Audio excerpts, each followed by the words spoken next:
Good morning to all of you. Today we are going to discuss our SST part 2, New Kings and Kingdoms. Kings means Raja and kingdom means साम्राज्य. तो हम ये kingdom और साम्राज्य की बात करें मिडिवल पीरियड का.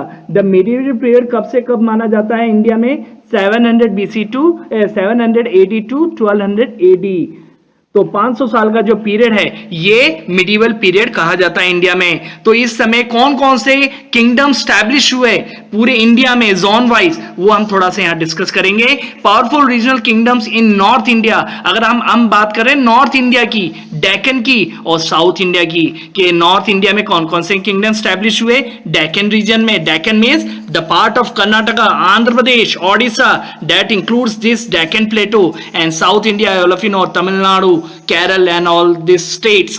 नॉर्दर्न एंड वेस्टर्न इंडिया, अब हम बात कर रहे हैं पहले नॉर्दर्न और वेस्टर्न इंडिया की, were taken by the Rajputs. जो नॉर्थ इंडिया और वेस्टर्न इंडिया का जो टेरिटरी है, जैसे राजस्थान, गुजरात, एमपी, ये कश्मीर और Delhi, Haryana, they all came under the establishment of Rajputs. The Palas were more powerful in Eastern India. A Palas dynasty, it is another name of a kingdom that established their control in Eastern India. Eastern India, we are talking about the northeastern states. And the third one is Gangetic plains were dominated by the Gujarat Pratihara. Gangetic on the banks, that region that developed on the banks of the river Ganga and Yamuna. This includes the Gujarat and Pratihara.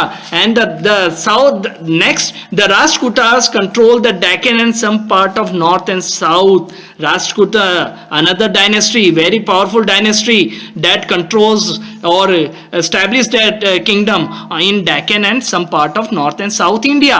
And the most prominent, the Chalukyas also spread their powers in Deccan region. Chalukyas also spread their powers in Deccan region. That means Karnataka, Tamil Nadu and that part. Then Prashastis. अब कुछ topics हैं, जो कुछ major topics हैं, उसमें से नाम आता है प्रशस्तिस और land grants. What is this प्रशस्ति? Prashasti means it is an order that were written on the copper plates in Sanskrit or in regional language. अगर इसको हम टेक्निकली सेंटेंस में समझें तो we receive the information about the land grants from प्रशस्तिस. कोई भी राजा earlier time में अगर किसी को लैंड ग्रांट करता था, किसी को दान करता था, तो वो प्रशस्ति कहलाता था. जो फरमान, जो ऑर्डर वो देता था लैंड ग्रांट का, वो ऑर्डर को हम प्रशस्ति कहते थे. प्रशस्ति written in Sanskrit found in Gwalior. और कुछ प्रशस्ति हमें ग्वालियर में एक्सकवेशन के समय मिली है, जो कि ग्वालियर एट प्रेजेंट एमपी में है. Brahmins were often granted land by the kings to reward them. और ब्राह्मणों को भी जो लैंड ग्रांट करी जाती थी राजाओं के द्वारा, वो प्रशस्ति के थ्रू ही की जाती थी. अब ये तो प्रशस्ति हो गया. आपको अब देखो, हमने किंगडम, न्यू किंग्स और किंगडम्स के बारे में यहाँ पर हमने डिस्कस कर रहे हैं. तो किंगडम स्टैब्लिश करने के लिए मिडिवल पीरियड में बहुत सारे मतलब लड़ाई भी लड़ी गई, वॉरफेयर भी हुए. किसके लिए?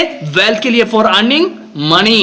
The main reason of conflict between the medieval dynasties to extend their control, the need of wealth. मतलब पैसा कमाने के लिए, अपनी किंगडम को एक्सपेंड करने के लिए आर्मी का यूज होता था और एक दूसरे से वॉरफेयर करते थे. और वो मनी किस लिए काम में आता था? In order to build their armies, बड़ी आर्मी करने के लिए, and also to construct temples, beautiful temples. अगर हम एग्जाम्पल देखें वॉर का, मिडिवल पीरियड का, तो उसमें से एक मोस्ट प्रोमिनेंट नाम सामने आता है चौहान्स का. चौहान कौन थे? Chauhans of the region of Delhi and Ajmer. Ajmer और दिल्ली में जो चौहान थे, wanted to extend their kingdom towards east and west. वो अपना ईस्ट और वेस्ट में भी अपना किंगडम स्टैब्लिश करना चाहते थे. और इस चौहान्स में भी कौन, किसका नाम मोस्ट प्रोमिनेंटली दिया जाता है? The most prominent of them is Prithviraj Chauhan. He was brave and courageous. वो बहुत ही बहादुर और हिम्मत वाला था. His achievements were described in a book named Prithviraj Raso. Prithviraj Chauhan के ऊपर, जीवन के ऊपर एक बुक लिखी गई है, उस बुक का नाम है पृथ्वीराज रासो. और वो बुक किसने लिखी है? It was written by Chandbardai. It's a court poet in the court of Prithviraj Chauhan.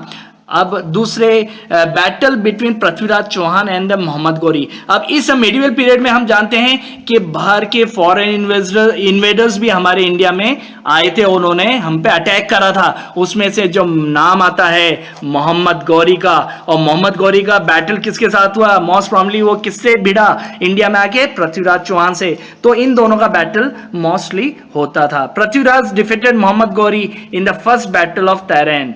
अब पृथ्वीराज और मोहम्मद गौरी के बीच में तैरैन का बैटल लड़ा गया, और फर्स्ट बैटल ऑफ तैरैन में पृथ्वीराज ने मोहम्मद गौरी को हरा दिया। इस चैप्टर में कुछ इंपॉर्टेंट टर्म्स यूज करी गई हैं, उसमें से मोस्ट प्रोमिनेंट है महाराजा अधिराजा। महाराजा अधिराजा किसके लिए यूज होता है?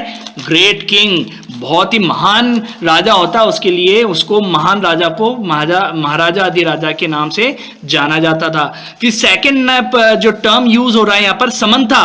समंथा कौन है? सबऑर्डिनेट ऑफ द किंग, जो किंग को किंगडम को रूल करने में हेल्प करता है, उसको हम समंथा कहते हैं। या कह सकते हैं हाईएस्ट पोस्ट इन रॉयल कोर्ट, या कह सकते हैं राजा के दरबार में जो सबसे ऊंचा ऑफिसर जो होता था वो समंथा ही होता था।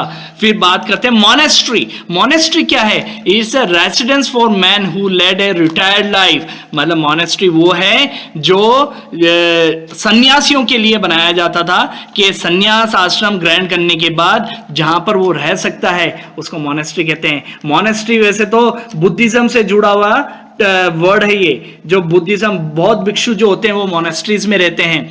अब एक और टर्म यहां पर आता है नाडु। नाडु का मतलब क्या होता है? ये नाडु मीन्स एक ग्रुप ऑफ विलेजेस, गांवों का समूह को नाडु नाम से जाना जाता है। फिर नेक्स्ट टॉपिक है अर क्या है? अर ए विलेज असेंबली। जैसे हमारे ग्राम सभा होती है, वैसे ही पुराने जमाने में मिडिल पीरियड में अर को हम विलेज असेंबली के से जानते थे।